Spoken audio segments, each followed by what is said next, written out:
नमस्कारम दोस्तों। तो चलिए ओशो के द्वारा दिए गए अज्ञात की ओर सत्संग को सुनते हैं।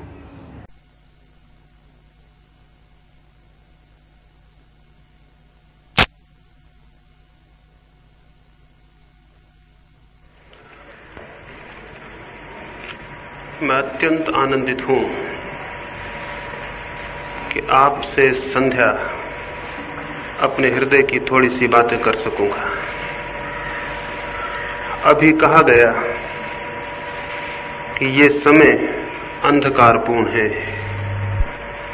और ये युग पतन का, भौतिकवाद का और मटेरियलिज्म का है।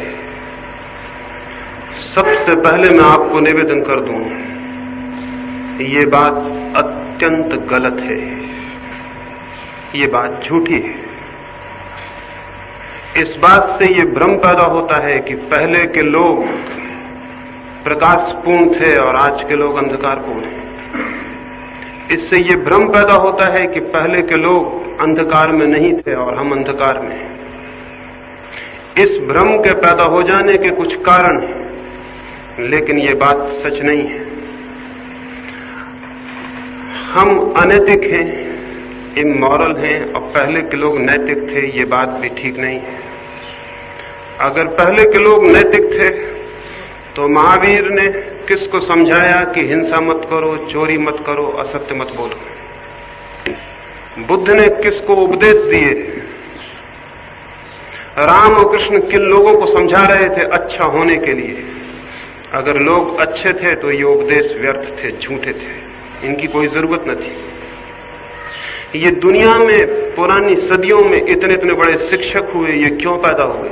जहां अंधेरा होता है वहां दियों की जरूरत पड़ती है, जहां भूलें होती हैं वहां शिक्षक पैदा होते हैं, जहां गलतियां होती हैं वहां सुधारक का जन्म होता है।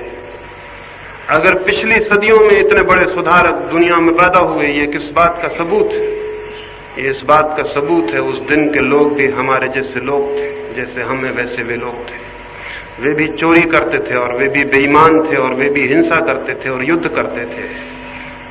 अगर वे बेईमान नहीं थे तो ईमानदारी की शिक्षाएं किसके लिए थी? अगर वे चोर नहीं थे तो चोरी न करने की बातें किसको समझाई जा रही थी?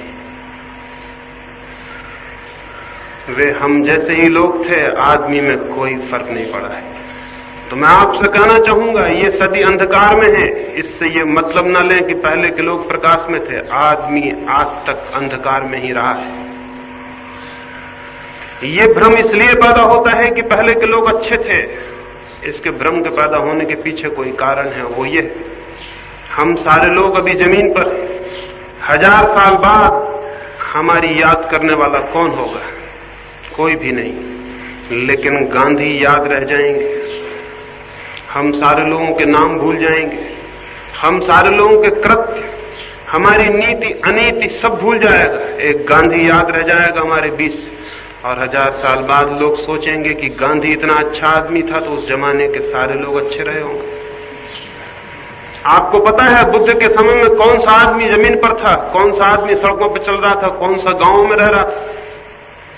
आपको पता है कि राम के वक्त में कौन लोग थे? आपको पता है कृष्ण के वक्त में कौन लोग थे? सामान्य आदमी की कोई कथा बाकी नहीं रह जाती जो कि असली आदमी है। थोड़े से अपवाद, थोड़े से एक्सेप्शंस याद रह जाते हैं और उनकी याददाश्त पर हम निर्णय करते हैं कि पहले के लोग अच्छे रहे होंगे। बुद्ध अच्छे थे, महावीर अच्छे थे, तो गांधी अच्छे थे तो हम अच्छे हैं। बल्कि सच्चाई यह है कि अगर सारे लोग अच्छे हो जाएं तो गांधी को याद रखने की कोई जरूरत नहीं रह जाएगी। अगर महावीर के समय के सारे लोग अच्छे होते तो महावीर का नाम हम कभी का भूल गए होते। वो उस पूरे अंधेरे में एक आदमी चमकता हुआ था, इसलिए दिखाई पड़ रहा है आज तक। अगर सारे लोग चमकते हुए होते, वो महावीर कभी के भूल जाते, कृष्ण भी कभी के भूल जाते। ये 10-15 लोगों के नाम हमें याद है केवल इसलिए कि इस पूरी अंधेरी रात में 10-5 चमकते हुए सितारे थे, लेकिन आदमी की जिंदगी आज तक जमीन पर अंधेरे से भरी रही है। 15,000 युद्ध लड़े गए हैं 5,000 वर्षों में। 15,000 युद्ध किन लोगों ने लड़े? अगर वे अच्छे लोग थे तो कौन लड़ रहा था? हिंदुस्तान की जमीन पर बुद्ध के समय में 2000 राज्य थे और हर रोज इस जमीन पर लड़ाई हो रही थी। कौन लड़ रहा था वो लड़ाई? और लड़ाई प्रेम से लड़ी जाती, ईमानदारी से। लड़ाइयां कैसे लड़ी जाती हैं? महाभारत हुआ हमारे इस मुल्क में। जिनको हम बहुत अच्छे लोग कहते थे, वे भी अपनी औरत को जुए पर दांव में लगा सकते थे। कैसे अच्छे लोग रहे होंगे। और अच्छे लोग थे तो जमीन के लिए लड़े। सारे मुल्क को शायद 2-4 हजार वर्ष के लिए रीढ़ तोड़ दी। जुआ खेलते थे, औरत को दांव पे लगा सकते थे। अच्छे लोग थे। बात असल यह है कि अतीत तो हमें भूल जाता है और वर्तमान हमें दिखाई पड़ता है। आप कहते हैं पीछे के लोग अच्छे थे और आज के लोग अंधेरे में। आज तक जमीन पर जितनी किताबें लिखी गई हैं, पुरानी से पुरानी किताब भी यही कहती है कि पहले के लोग अच्छे थे। वो पहले के लोग कब थे? आपने कोई ऐसी किताब पढ़ी है जो ये कहती हो आज के लोग अच्छे हैं? चीन में सबसे पुरानी किताब है, 6000 वर्ष पुरानी। वो भी कहती है कि पहले के लोग बहुत अच्छे थे, आज के लोग बिल्कुल बिगड़ गए, ये जमाना अंधकार का आ गया।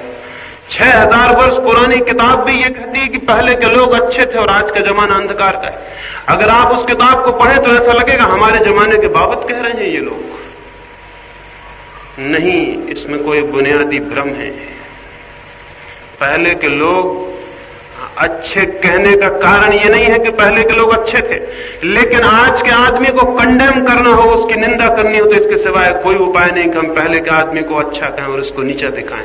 इसको नीचा दिखाने की हमारी बड़ी इच्छा है। जो हमारे साथ आदमी खड़ा है उसे नीचा दिखाने की इच्छा है। इसको कैसे नीचा दिखाएं? इसको नीचे दिखाने का एक रास्ता है कि पहले के लोग बहुत अच्छे थे।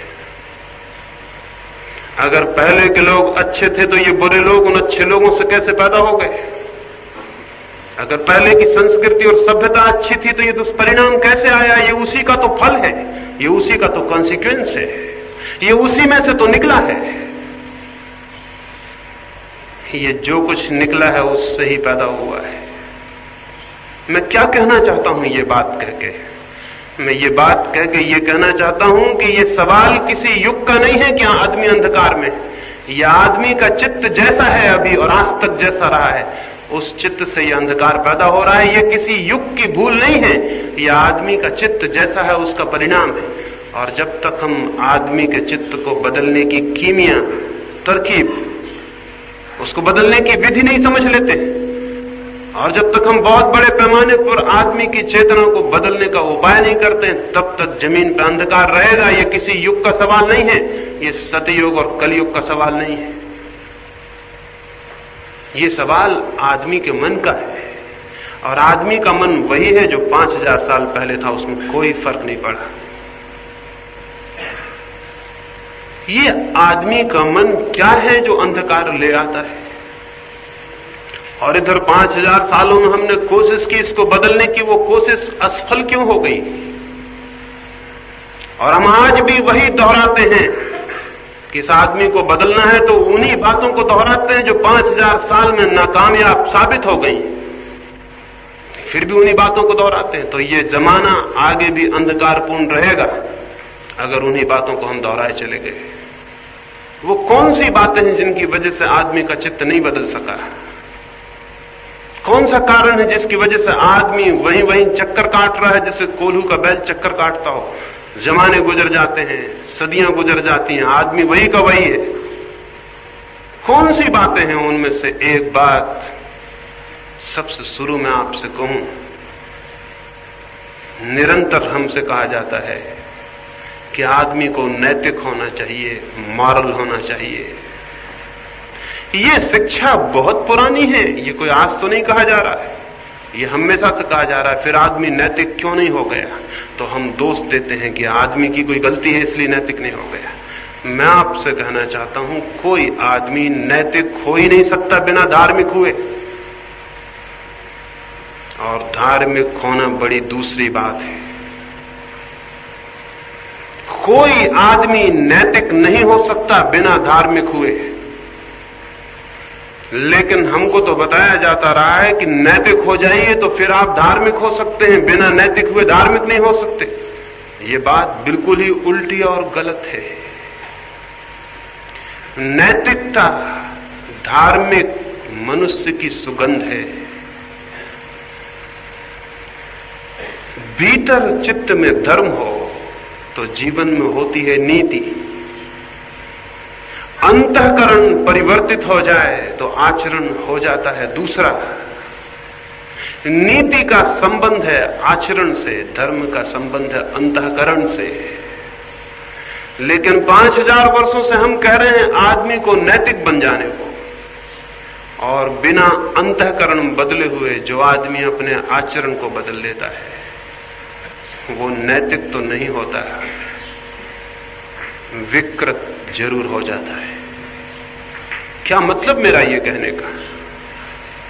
मेरा कहने का ये मतलब है कि जो आदमी अपने जीवन को नैतिक बनाने में लगता है वो क्या करेगा? अगर उसके भीतर सेक्स है, काम है, जो कि होना चाहिए और है, उसके जीवन का स्वभाव का हिस्सा है, तो वो क्या करेगा नैतिक बनने को? वो आदमी ब्रह्मचर्य की कस्में लेगा नैतिक बनने को। ब्रह्मचर्य की कस्मों से क्या होने वाला है? इतना ही होने वाला है कि वो आदमी अपने सेक्स को भीतर दबाए चला जाएगा। ऊपर से ब्रह्मचर्य को ओढ़ लेगा और भीतर सेक्स को दबा लेगा, सप्रेस कर लेगा। वो दबी हुई कामुकता, वो दबा हुआ सेक्स नष्ट नहीं होगा, उसके भीतर उसके अचेतन मन की परतों में घूमने लगेगा, रात सपनों में आने लगेगा, कमजोर क्षणों में प्रकट होने लगेगा। वो उसके भीतर निरंतर मौजूद रहेगा और उसकी मौजूदगी उसको भयभीत कर देगी। वो घबराया हुआ रहने लगेगा। उसको अगर कहीं स्त्री दिख जाए तो वो घबराएगा, आंख बंद कर लेगा, वो दूर भागेगा, जंगलों में जाएगा, बस्तियां छोड़ेगा, क्योंकि भीतर भय है कि कहीं उसका ब्रह्मचर्य न टूट जाए। और ब्रह्मचर्य टूट जाने का भय क्यों है? भय है कि भीतर सेक्स की लहरें धक्के दे रही हैं, उनको वो ऊपर से दबाए हुए बैठा हुआ है। एक छोटी सी कहानी कहूं, उससे मेरी बात समझ में आए और मैं आगे बढ़ सकूं। एक छोटी सी पहाड़ी नदी को दो भिक्षु पार कर रहे थे। एक वृद्ध भिक्षु था और एक युवा। वृद्ध भिक्षु जैसे ही नदी के किनारे आया, उसने देखा कि सांझ होने को है, सूरज ढलने को, पहाड़ी नदी, और एक युवती नदी के किनारे खड़ी है। संभवतः उसे नदी पार होना है, लेकिन अकेले नदी में उतरने का साहस नहीं कर पा रही है। सहज ही उसके मन को ख्याल हुआ, इसे हाथ का सहारा दे दूंगा और नदी पार करा दूं। लेकिन 30 वर्ष से उसने किसी स्त्री को छुआ नहीं था। ये ख्याल आते ही कि मैं हाथ का सहारा देकर नदी पार करा दूं, वो हैरान हो गया। 30 साल से सोचता था कि जिस काम के ऊपर उसने वश पा लिया, जिस सेक्स को उसने जीत लिया है, वो अत्यंत तीव्रता से उसके भीतर खड़ा हो गया। वो घबराया, उसके हाथ पर कब गए? अभी उसने उस स्त्री को छुआ नहीं था। उसने आंखें झुका ली और वो नदी पार करने लगा, और वो भगवान का नाम जपने लगा और सोचने लगा, मैं भी कैसा ना समझूं, मैंने ये व्यर्थ की बात क्यों सोची। लेकिन दोनों बातें आने लगी मन में। एक तरफ से ख्याल आने लगा, उसे पार में करा ही देता तो क्या हर्ज था, और उसके पार कराने के साथ न मालूम कितना रस और न मालूम कितनी कामनाएं उसके मन में उठने लगी और कितने सपने उसके मन में उठने लगे। आंख तो उसने मोड़ ली थी, लेकिन आंख मोड़ने से कहीं कुछ होता है। वो स्त्री इतनी सुंदर न थी जितनी आंख मोड़ने से और सुंदर मालूम होने लगी। आंख उसने बंद कर ली थी, वो राम जप रहा था और नदी पार हो रहा था, लेकिन भीतर कोई राम नहीं थे। वही स्त्री खड़ी थी और बहुत सुंदर होकर खड़ी हो गई थी। बंद आंखों में चीजें और सुंदर हो आती हैं, खुली आंखों से चीजें इतनी सुंदर कभी भी नहीं है, क्योंकि बंद आंखों में चीजें पार्थिव नहीं रह जाती, अपार्थिव हो जाती, सपना बन जाती है। वो बहुत घबराया और बहुत बेचैन हुआ। अपनी बहुत निंदा उसने की कि मैंने ये सोचा ही क्यों। प्रायश्चित करूंगा, दुखी होऊंगा। 30 वर्ष से जिसे मैंने छोड़ रखा था, अलग कर रखा था, वो मौजूद था, अलग तो हुआ नहीं था। वो नदी पार हो गया, लेकिन नदी पार होते ही उसे ख्याल आया कि जो भूल मैंने की है, कहीं मेरा युवा साथी भी वही भूल तो नहीं कर रहा। वो उसके थोड़े पीछे आने को था। उसने लौट के देखा, वो हैरान रह गया। वो युवा लड़का उस लड़की को अपने कंधे पर बिठा के नदी पार कर रहा था। उसे कई तरह के भाव एक साथ उठाए। कहीं ईर्ष्या भी आ गई होगी, क्योंकि वो चूक गया था इस सुख को उठाने से, वो वंचित रह गया था इस आनंद से। और तब निंदा भी आई, और तब उसने सोचा कि आज जाके गुरु को कहेंगे, और ये तो बात बहुत गलत है, ये तो पापपूर्ण है कि सन्यासी और युवा युवती को कंधे पर उठाए। वो गुस्से में चल पड़ा। कोई 2 मील के बाद उनका आश्रम था।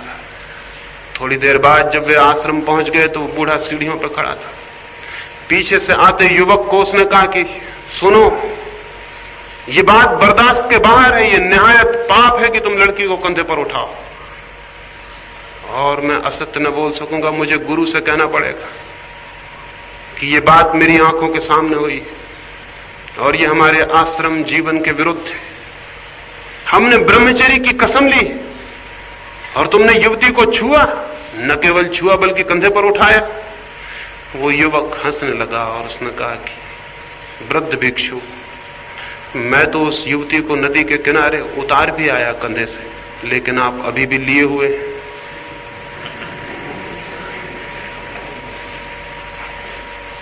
दमित सप्रेस्ड माइंड चीजों को सिर पर तो नहीं लेता, लेकिन फिर भी वे उसके सिर पर चढ़ जाती हैं और जीवन भर उसके साथ चलती हैं। उन्हें उतारना कठिन हो जाता है, क्योंकि जिसे हम दबाते हैं वो नष्ट नहीं होता, वो हमारे भीतर छुप जाता है। हम जितना दबाते हैं वो हमारे भीतर और ज्यादा गहरे छुप जाता है। हम सत्य बोलने का व्रत लेते हैं और भीतर असत्य छिप के बैठ जाता है। हम ईमानदार होने की कसम खाते हैं और भीतर बेईमानी धक्के देती है। मनुष्य 2 हिस्सों में टूट जाता है, एक जैसा वो दिखाई पड़ता है और एक जैसा वो है। और ये जीवन भर का संघर्ष, ये जीवन भर की पीड़ा नरक बना देती है। अब इसमें 2 ही रास्ते हैं। अगर वो आदमी बहुत चालाक है, समझदार है, तो एक रास्ता पाखंड है। और वो रास्ता यह है कि वो ऊपर से तो जो दिखाई पड़ता है दिखता रहे, और भीतर जो है छुपे रास्तों से उसकी तृप्ति का भी मार्ग खोज ले। एक रास्ता तो ये है। और इसलिए नैतिक शिक्षा का अनिवार्य परिणाम पाखंड हुआ है। सारी दुनिया और मनुष्य जाति पाखंडी हो गई।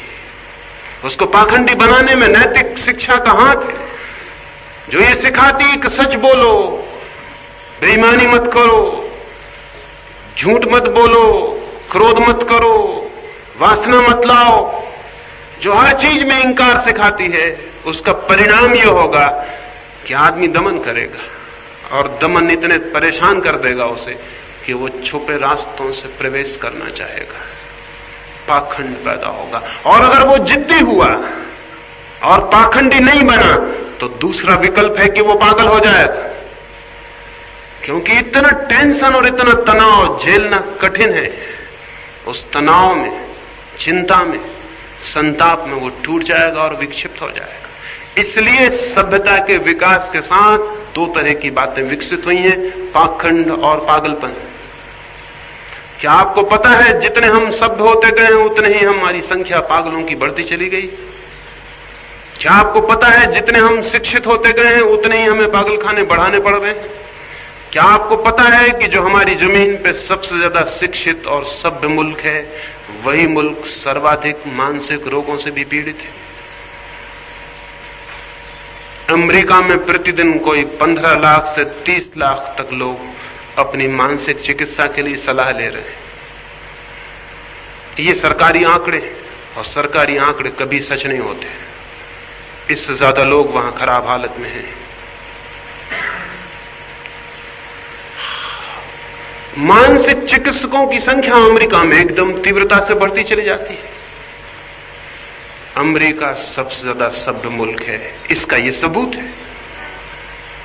और कल जब आप भी सभ्य हो जाएंगे तो आपको भी पागलों की संख्या इतनी ही बढ़ानी पड़ेगी, क्योंकि बिना पागल हुए कोई सभ्य नहीं हो सकता। वो मुल्क पूरी तरह सभ्य कहा जाएगा जिस मुल्क के सारे लोग पागल हो जाएं। वहां सभ्यता चरम उत्कर्ष पर पहुंच गई, क्योंकि सभ्यता सिखाती है नैतिकता, और नैतिकता से पैदा होता है तनाव, द्वंद्व और कॉन्फ्लिक्ट। वो चित्त को बांट देती है, खंड खंड कर देती है। वो खंड खंड चित्त बड़ी बेचैनी में पड़ जाता है।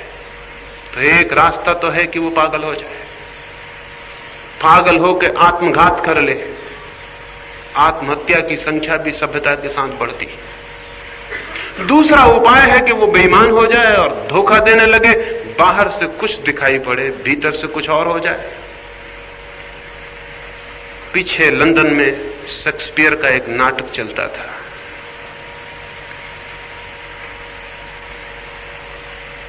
इंग्लैंड के चर्च का एक बहुत बड़ा पादरी भी उस नाटक को देखने को उत्सुक था, लेकिन पादरी और नाटक देखने जाए ये जरा अशोभन, क्योंकि यही पादरी तो समझाता रहा है कि नाटक देखना पाप है, अब यही कैसे उस नाटक को देखने जाए। लेकिन मन में उसके बड़ा लगाव था, तो उसने उस नाटक के मैनेजर को एक पत्र लिखा, और उस पत्र में लिखा कि मेरे मित्र, बड़ी कृपा होगी, क्या ऐसा नहीं हो सकता कि जब भवन में अंधेरा हो जाता है तो पीछे के द्वार से मुझे भी भीतर आ जाने दिया जाए। नाटक में देखना चाहता हूं, लेकिन मैं ये नहीं चाहता कि लोग मुझे देखें। कोई पीछे का दरवाजा नहीं है आपके नाटक गृह में। उस थिएटर के मैनेजर ने लिखा कि पीछे का दरवाजा है, और अक्सर हमें पादरियों के लिए उससे आने की व्यवस्था करनी होती है। लेकिन एक बात मैं हमेशा बता देना पहले ही उचित समझता हूं, ऐसा दरवाजा तो है हमारे नाटक गृह में कि आप उससे आए और लोग आपको ना देख सके, लेकिन ऐसा कोई दरवाजा नहीं जिसको परमात्मा ना देखता हो। ये ख्याल में रखें और बराबर आ जाएं। मुझे पता नहीं कि वो पादरी देखने गया या नहीं,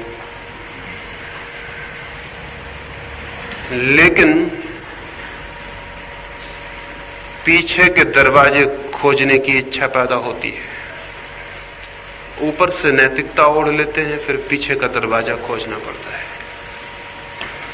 इससे पाखंड पैदा होता है, इससे धोखा पैदा होता है, और इस धोखे से मनुष्य के जीवन में जो भी श्रेष्ठतम है उसकी खोज असंभव हो जाती है।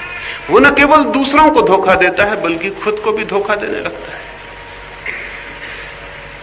ये है नैतिकता की शिक्षा, जिसके ये परिणाम है। क्या मैं ये कह रहा हूं कि आप अनैतिक हो जाएं? क्या मैं ये कह रहा हूं कि आप अपनी सारी नैतिकता छोड़ दें? क्या मैं ये कह रहा हूं कि क्रोध करें? क्या मैं ये कह रहा हूं असत्य बोलें?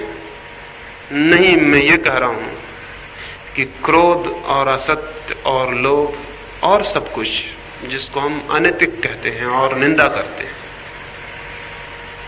ये सिर्फ लक्षण हैं बीमारी के, ये खुद बीमारी नहीं है।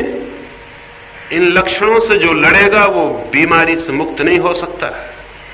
एक आदमी को बुखार है, उसके हाथ पैर गर्म है, तो उसके हाथ पैर हम ठंडे करने में लग जाएं, और हम सोचें कि गर्मी है तो हाथ पैर इसके ठंडे कर दें, तो शायद हम मरीज को मार ही डालेंगे। बुखार गर्मी का नाम नहीं है, गर्मी तो केवल खबर है कि भीतर कोई बीमारी, और शरीर को उस बीमारी से लड़ना पड़ रहा है, इसलिए शरीर गर्म हो गया है। गर्मी तो लक्षण है बीमारी का, गर्मी से नहीं लड़ना है। गर्मी तो मित्र है, खबर दे रही है वो तो। अगर शरीर गर्म ना हो और भीतर बीमारी रहे तो आदमी मर ही जाएगा, उसका पता भी नहीं चलेगा। शरीर जल्दी से खबर देता है गर्म होकर कि भीतर कुछ गड़बड़ हो गई, उसे ठीक करो। लेकिन जो गर्मी को ठीक करने में लग जाएगा वो भूल में पड़ गया। एक आदमी मेरे पास भागा हुआ है कि मेरी मां बीमार है और मैं उसी का इलाज करने लगूं, तो उसकी मां तो मरेगी, ये आदमी भी मरेगा। ये तो केवल खबर देने आया था, ये खुद बीमार नहीं था। क्रोध इस बात की खबर है कि भीतर आत्मा अंधकार में है, बीमार है, अस्वस्थ है। बेईमानी, असत्य इस बात की खबर है कि भीतर प्राण स्वस्थ नहीं है। ये सारी खबरें हैं, ये लक्षण हैं, ये बीमारी नहीं है। बीमारी कुछ और है, बीमारी दूसरी ही है और बीमारी एक ही है, और वो बीमारी है आत्म अज्ञान। स्वयं के भीतर जो चेतना है उसको न जानना, उसको न पहचानना, वो जो सेल्फ इग्नोरेंस है वही है बीमारी। बाकी सब उससे पैदा होने वाले लक्षण हैं। नीति इन लक्षणों का इलाज करती है, इसलिए नीति कोई उपाय नहीं है। धर्म उस आत्मा में जो अस्वास्थ्य है, वो जो आत्मा का अज्ञान है, उससे मुक्त करता है, और उससे मुक्त होते ही ये लक्षण एकदम विलीन हो जाते हैं, ये समाप्त हो जाते हैं। जैसे ही भीतर कोई स्वयं को जानने में समर्थ होता है, वैसे ही वो हंसेगा, हैरान हो जाएगा कि मैं क्रोध भी करता था। उसे आप मजबूर करें क्रोध करने को तो भी वो क्रोध न कर सकेगा। उससे आप झूठ बोलने को कहें तो वो न बोल सकेगा, क्योंकि अब वो जानता है और अब वो समझता है क्रोध क्या था और कैसे हुआ था। स्वस्थ आदमी से आप कहें कि जरा फीवर ला के दिखाओ तो वो ना ला सकेगा, क्योंकि फीवर लाना स्वस्थ आदमी के हाथ की बस की बात नहीं है। बुखार ले आना उसके हाथ की बस की बात नहीं। बीमारी थी तो बुखार था। बुद्ध एक बार एक गांव के पास से निकलते थे। उस गांव के लोग उनके शत्रु थे। हमेशा ही जो भले लोग हैं उनके हम शत्रु रहे। उस गांव के लोग भी हमारे जैसे लोग होंगे। तो बुद्ध के शत्रु थे। बुद्ध उस गांव से निकले तो उन गांव के लोगों ने रास्ते पर उन्हें घेर लिया और उन्हें बहुत गालियां दी और बहुत अपमान किया, बहुत अशब्द बोले। बुद्ध ने सुना और बुद्ध ने फिर उनसे कहा, मेरे मित्रों, तुम्हारी बात पूरी हो गई हो तो मैं जाऊं, मुझे दूसरे गांव जल्दी पहुंचना है। वे लोग थोड़े हैरान हुए होंगे और उन्होंने कहा, हमने क्या कि कोई बातें कही हैं? हमने तो गालियां दी हैं सीधी और स्पष्ट। बुद्ध ने कहा, तुमने थोड़ी देर कर दी। अगर तुम 10 वर्ष पहले आए होते तो मजा आ गया होता, हम भी तुम्हें गाली देते, हम भी क्रोधित होते, थोड़ा रस आता, बातचीत होती। तुम थोड़ी देर करके आए हो। अब मैं उस जगह हूं कि तुम्हारी गाली लेने में असमर्थ हूं। तुमने गाली दी वो तो ठीक, लेकिन तुम्हारे देने से ही क्या होता है? मुझे भी तो भागीदार होना चाहिए। मैं उसे लूं तभी तो उसका परिणाम हो सकता है, लेकिन मैं तुम्हारी गाली लेता नहीं, क्योंकि कोई पागल ही गाली ले सकता है, कोई समझदार गाली कैसे लेगा? मैं दूसरे गांव से निकला था, वहां के लोग मिठाइयां लाए थे भेंट करने। मैंने उनसे कहा मेरा पेट भरा है, तो वो मिठाइयां वापस ले गए। जब मैं ना लूंगा तो वो मुझे कैसे दे जाएंगे? बुद्ध ने उन लोगों से पूछा कि वो लोग मिठाइयां वापस ले गए, उन्होंने क्या किया होगा? एक आदमी ने भीड़ में से कहा, उन्होंने अपने बच्चों को बांट दी होंगी, परिवार में दे दी होंगी। बुद्ध ने कहा, मित्रों, अब तुम बड़ी मुश्किल में पड़ गए। तुम गालियां लाए हो, मैं लेता नहीं, अब तुम क्या करोगे? घर ले जाओगे, बांटोगे? मुझे तुम पर बड़ी दया आती, अब तुम इन गालियों का क्या करोगे? क्योंकि मैं लेता नहीं। क्योंकि जिसकी आंख खुली है वो गाली लेगा, और जब मैं लेता ही नहीं तो क्रोध का सवाल नहीं उठता। जब मैं ले लूं तब क्रोध उठ सकता है। आंखें रहते हुए मैं कैसे कांटों पर चलूं, और आंखें रहते हुए मैं कैसे गालियां लूं, और होश रहते मैं कैसे क्रोधित हो जाऊं? मैं बड़ी मुश्किल में हूं, मुझे क्षमा कर दो। तुम गलत आदमी के पास आ गए। मैं जाऊं, मुझे दूसरे गांव जाना है, जल्दी पहुंचना है। उस गांव के लोग कैसे निराश नहीं हो गए होंगे, कैसे उदास नहीं हो गए होंगे। ये बुद्ध ने क्या कहा? ये बुद्ध ने क्रोध को दबाया नहीं है। ये बुद्ध भीतर जाग गया, इसलिए क्रोध अब नहीं है। भीतर आत्मा जाने और जागे तो नीति तो वैसे ही चली आती है जैसे आदमी के पीछे छाया आती है। आदमी के पीछे छाया आती है, वैसे ही नैतिकता धर्म के पीछे आती है अपने आप, अनिवार्य। वो तो अपरिहार्य है, वो तो आएगी, उसे लाने का कोई सवाल नहीं है। इधर हम हजारों वर्ष से आदमी को नैतिक लाने के लिए समझा रहे हैं, इसलिए नैतिकता नहीं आ पाई। आया है पाखंड, आया है पागलपन। नैतिकता धर्म तक नहीं ले जाती, लेकिन धर्म जरूर नैतिकता को ले आता है।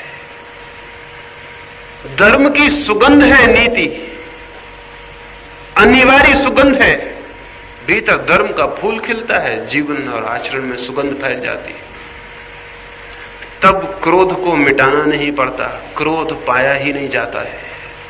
और क्रोध से जो एनर्जी और जो ताकत और जो शक्ति प्रकट होती थी, वही शक्ति प्रेम से प्रकट होने लगती है।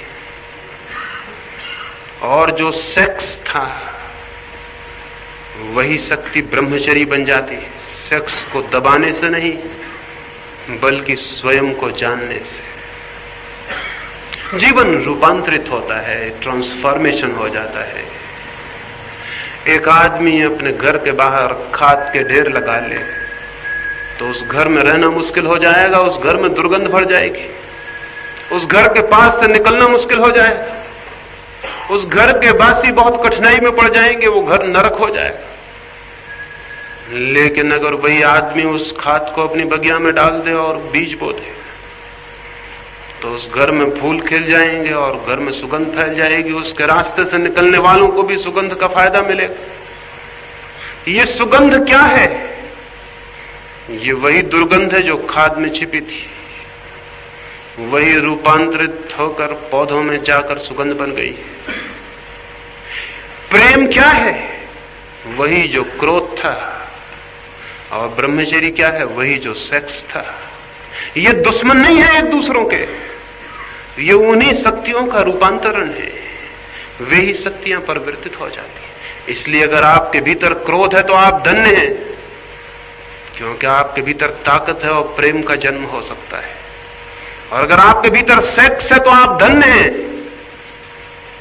क्योंकि वही ताकत ब्रह्मचर्य बन सकती है, वही ताकत परमात्मा तक पहुंचने का मार्ग बन सकती है। इसलिए दुखी न हो और आत्मनिंदा न करें कि मेरे भीतर क्रोध है, काम है, फला है, ढिका है। आत्मनिंदा न करें, ये नैतिकता आत्मनिंदा सिखाती है, सेल्फ कंडेमनेशन सिखाती है। और जो आदमी खुद की निंदा करने लगता है, जो आदमी अपनी ही आंखों में गिर जाता है, उस आदमी के विकास के सब द्वार बंद हो गए, उस आदमी का ऊर्ध्वगमन बंद हो गया। अब वो ऊपर नहीं जाएगा, अब उसकी नीचे की यात्रा शुरू हो गई। वो जितना अपनी की निंदा करेगा उतना ही नीचे गिरता जाएगा और नीचे गिरता जाएगा। इसलिए जिन कौमों ने बहुत नैतिकता की बातें की हैं, उनका आदमी एकदम कुरूप हो गया है, एकदम अगली हो गया। जिन कौमों ने नैतिकता की बहुत बातें की हैं, उनका आदमी दीनहीन हो गया। उसके चित्त में बड़ी ग्लानि, आत्मग्लानि पैदा हो गई। उसके भीतर वो गौरव और गरिमा नष्ट हो गई, क्योंकि सब पाप ही पाप उसको दिखाई पड़ता है। क्रोध ईमान नहीं है, बेईमानी है, चोरी है, ये सब क्या है? उसको सब भीतर खोजता है तो पाप ही पाप दिखाई पड़ता है। और इस पाप ही पाप में वो दबा जाता है, टूटा जाता है, नष्ट हुआ जाता है। इस ग्लानि को छोड़ दें। ये ग्लानि बहुत अशुभ है। ये जीवन की शक्तियां हैं जिनकी आप निंदा कर रहे हैं। ये शक्तियां आज जिस रूप में प्रकट हो रही हैं, वो रूप जरूर शुभ नहीं है,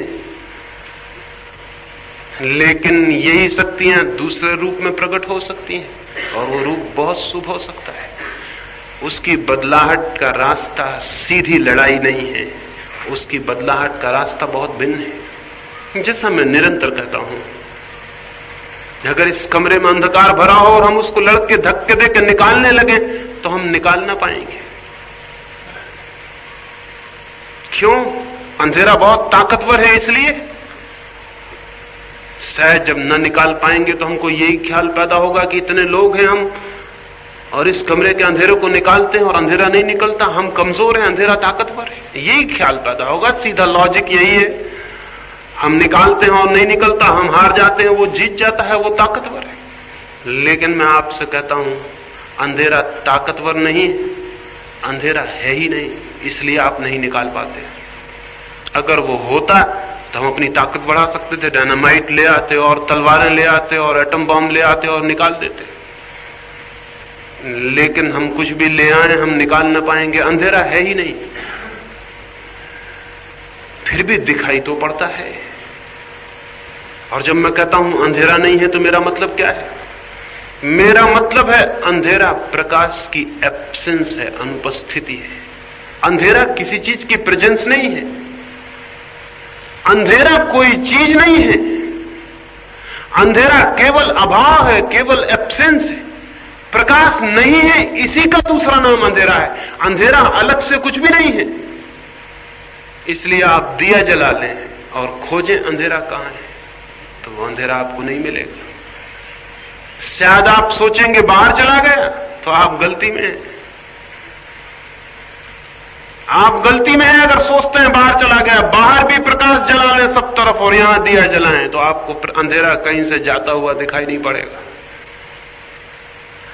अंधेरा था ही नहीं, चला गया, ये भाषा की गलती है।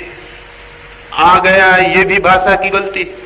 केवल प्रकाश आता है और प्रकाश जाता है। अंधेरा ना आता और ना अंधेरा जाता, अंधेरा नहीं है। इसलिए जो लोग अंधेरे से सीधी लड़ाई लड़ेंगे वो पागल हो जाएंगे और या पाखंडी हो जाएंगे। अगर कोई आदमी एकदम आके घर के बाहर कहे कि हाँ मैंने अंधेरे को निकाल के बाहर कर दिया, तो समझ लेना ये पाखंडी है। और अगर वो कहे कि मैं लड़ रहा हूं, परेशान हुआ जा रहा हूं, अंधेरा निकलता नहीं है, लेकिन लड़ाई तो जारी रखनी है, अंधेरे को निकाल नहीं है, तो समझना कि यह आदमी पागल होने के रास्ते पर चल रहा है। अंधेरे को निकालने का तो कोई रास्ता नहीं है, लेकिन प्रकाश को जलाने का रास्ता है।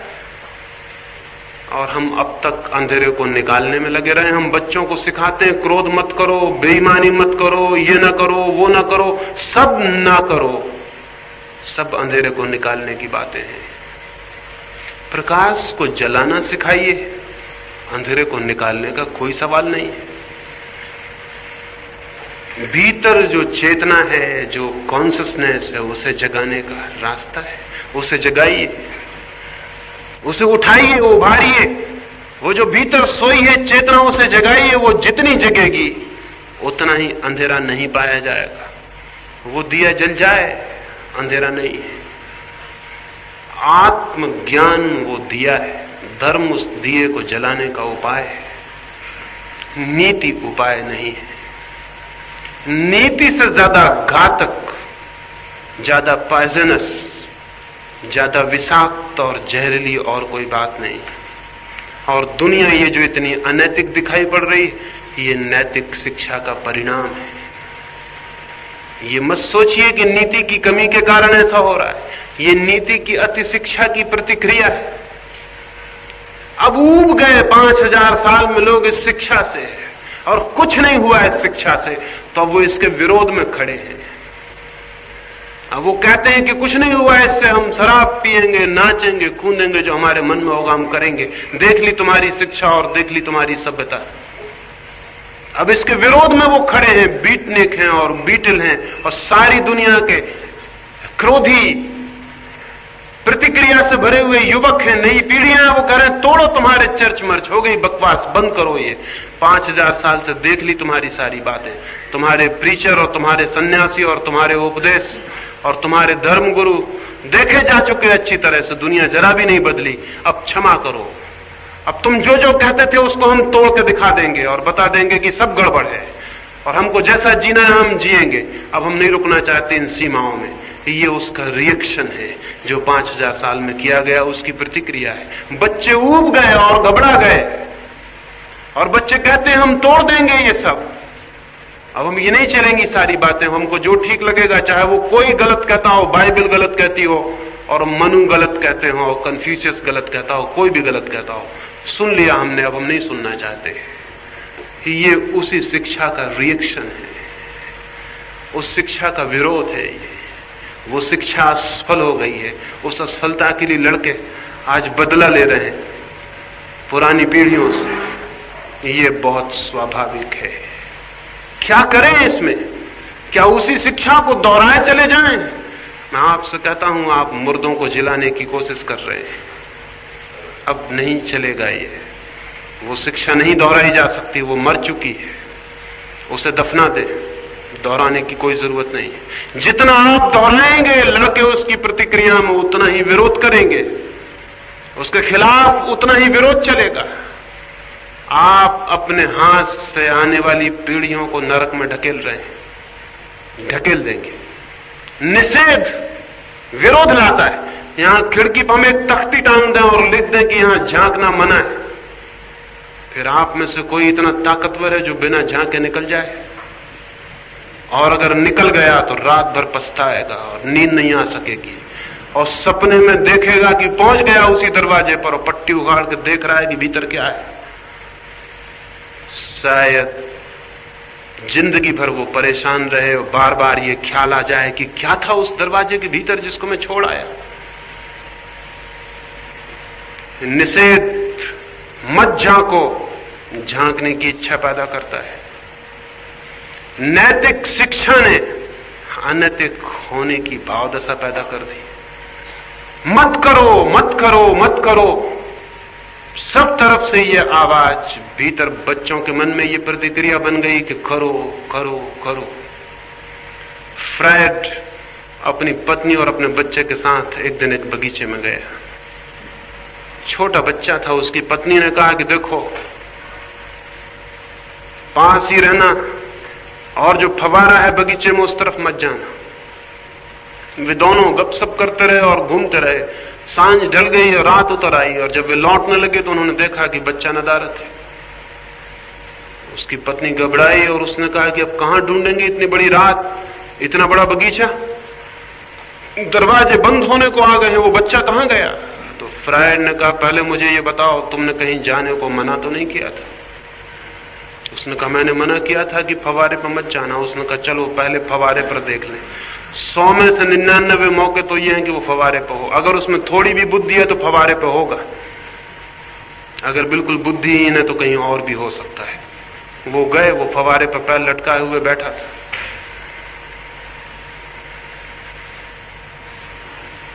ये बच्चों में जो प्रतिक्रिया आई है, ये बुद्धिमत्ता का लक्षण है। बुद्धिहीन रहे होंगे वो लोग जिन्होंने इसके खिलाफ विरोध नहीं किया। बढ़ती हुई बुद्धिमत्ता और विचार इसका विरोध करेगी, क्योंकि निषेध का विरोध बिल्कुल स्वाभाविक है। फिर अब हम क्या करें? जाने दें गर्त में, जो हो होने दें? नहीं, ये मैं नहीं कह रहा हूं, मेरी बात को गलत ना समझ लेना। मैं ये कह रहा हूं कि हम जो कर रहे थे वो गलत था, कुछ और किया जा सकता है। निषेध ना करें, ये ना कहें ये ना करो, ये ना करो, ये ना करो, चित्त पर ये भाव ना लाएं, बल्कि क्या करो, किसको जगाओ? कोई पॉजिटिव, कोई विधायक साधना जीवन में चाहिए, जिससे आत्मा जगे, जागरूक हो। तो आज की संध्या तो मैं इतना ही कहूंगा। निषेधात्मक नीति अर्थहीन है, अर्थहीन ही नहीं व्यर्थ है, व्यर्थ ही नहीं घातक है। विधायक धर्म, पॉजिटिव रिलीजन, नेगेटिव मॉरलिटी नहीं। विधायक धर्म क्या है और कैसे उपलब्ध हो सकता है? संभव नहीं होगा कि अभी मैं उसकी बात करूं। कल सुबह मैं विधायक धर्म की बात करने को हूं। कल सुबह मैं चर्चा करूंगा कि धर्म क्या है। अभी तो मैं कहता हूं नीति जो कुछ भी है वो शुभ नहीं है। एक अंतिम बात जरूर आपसे कह दूं, अगर भीतर विधायक धर्म का दिया जल जाए तो सारा जीवन बदल जाता है, क्योंकि रूट्स, जड़ों को हम पकड़ लेते हैं। मौत से तंग अपने बचपन की एक घटना कहा है। कहा कि मैं छोटा था, मेरे मां की एक बहुत खूबसूरत बगिया थी। उस बगिया में बड़े प्यारे फूल लगते थे। सारे गांव के लोग उस बगिया के फूलों को देख के हैरानी में रह जाते थे और दूर दूर के गांव के लोग उन फूलों को देखने आते थे। मां बीमार पड़ी। उसे बीमारी की उतनी चिंता न थी जितनी अपनी बगिया की थी कि उसके फूलों का, उसके पौधों का क्या होगा, कहीं वो बिगड़ न जाए, कहीं वो सूख न जाए। उसने बड़े जीवन भर की मेहनत से उस बगिया को खड़ा किया था, उसने खुद मेहनत की थी। वो चिंतित थी तो माओ ने अपनी मां को कहा, चिंता ना करें, मैं आपकी बगिया की देखभाल कर लूंगा, मैं फिक्र कर लूंगा, आप चिंता ना करें। और वो सुबह से शाम तक बगिया की फिक्र करने लगा। लेकिन 2-4 दिन बीते कि उसको हैरानी हुई, पौधे सूखने लगे और कुम्हलाने लगे। तेज धूप के दिन थे और बगिया मुरझाने लगी और जो कलियां आई थी वो कलियां ही रह गई, फूल न बन पाई। वो बड़ा चिंतित हुआ और ज्यादा मेहनत करने लगा। सुबह से शाम तक बगिया में ही मेहनत करता। लेकिन 15 दिन बाद मां जब थोड़ी ठीक हुई और बगिया में आ सकी, तब तक बगिया बर्बाद हो गई थी। पौधे कुम्हलाए हुए खड़े थे, पत्ते सूख गए थे। उसकी मां हैरान हुई। उसने कहा, तुम दिन भर बगिया में रहते थे और ये क्या हाल हुआ? मां ने कहा, मैं तो एक एक फूल को पानी पिलाता था, एक एक पत्ते को पोंछता था, एक एक फूल को चूमता था कि बढ़ो, बड़े हो जाओ। लेकिन पता नहीं क्या हुआ कि बगिया सब सूख गई। उसकी मां हंसी और उसने कहा, पागल, फूलों में फूलों के प्राण नहीं होते, प्राण होते हैं जड़ों में। तू फूलों को नहलाता रहा और जड़ों की कोई फिक्र न की। जड़ें दिखाई नहीं पड़ती, अदृश्य। फूल दिखाई पड़ते हैं, दृश्य। लेकिन जो दृश्य है उसकी जड़ें अदृश्य में, जो दिखाई पड़ता है उसकी जड़ें उसमें है जो दिखाई नहीं पड़ता। अगर उसकी तूने फिक्र की होती तो फूलों की कोई फिक्र करने की जरूरत नहीं थी, वो अपनी फिक्र खुद कर लेते। अगर तूने जड़ों में पानी दिया होता तो फूल तो अपने से आ जाते, पत्ते अपने से ताजे हो जाते, वो तो जड़ों की ताजगी से अपने आप ताजे हो जाते। लेकिन तू तो पत्तों और फूलों को नहलाता रहा और जड़ें सूखती चली गईं। जड़ें सूख गईं तो पत्तों और फूलों को कोई कितना ही नहलाए, उससे कुछ भी नहीं हो सकता। मैंने जब ये बात सुनी तो मैं हैरान हुआ। ये बात तो पूरे आदमी की जिंदगी के बाबत सच है। हम फूलों को संभाल रहे हैं और जड़ों को भूल गए। नीति तो केवल फूल है, सुंदर सुंदर फूल हैं, सत्य के, अहिंसा के, प्रेम के, करुणा के, बड़े सुंदर फूल हैं और जिस जीवन में खिलते हैं वो बहुत धन्य है। लेकिन वे फूलों की जड़ें आत्मा में हैं और जो उन फूलों को ही संभालता है उसकी आत्मा की जड़ें सूख जाएंगी, उसकी बगिया में फूल न खिलेंगे। फिर एक रास्ता है, बाजार में प्लास्टिक के, कागज के फूल मिलते हैं, वो उनको खरीद लाएगा और उनको अपने ऊपर से चिपका लेगा और फिर उन्हीं फूलों को मान के जी लेगा। हमारी सब अहिंसा और सब प्रेम और सब सत्य उधार और बाजार से खरीदा हुआ है, वो ऊपर से चिपकाया हुआ है, वो कागज के फूलों से ज्यादा नहीं। उसकी जड़ें धर्म की आत्मा से नहीं निकली है। इसलिए तो कैसे हम धर्म की जड़ों को पकड़ पाए, जीवन की जड़ों को, वो जो रूट्स हैं हमारे भीतर, उनको हम कैसे पानी दे पाए, वो बात तो अभी नहीं करूंगा, वो कल सुबह के लिए छोड़ देता हूं। वो कल सुबह मैं आपसे बात करूंगा। मेरी इन बातों को इतनी शांति और प्रेम से सुना है। हो सकता है उनमें से बहुत सी बातों ने बड़ी चोट पहुंचाई हो। अगर पहुंचाई हो तो मैं बहुत आनंदित हो जाऊंगा, क्षमा नहीं मांगूंगा, क्योंकि मैं चाहता हूं कि चोट पहुंचे। चोट पहुंचती है तो चिंतन पैदा होता है। धन्यभागी हैं वे जिनको चोट पहुंच जाती है, अभागे तो वे हैं जो बैठे सुनते रहते, उनको कोई चोट भी नहीं पहुंचती, उनको कोई परेशानी भी नहीं होती, उनको कोई बेचैनी भी नहीं होती, उनमें कोई चिंतन भी पैदा नहीं होता है।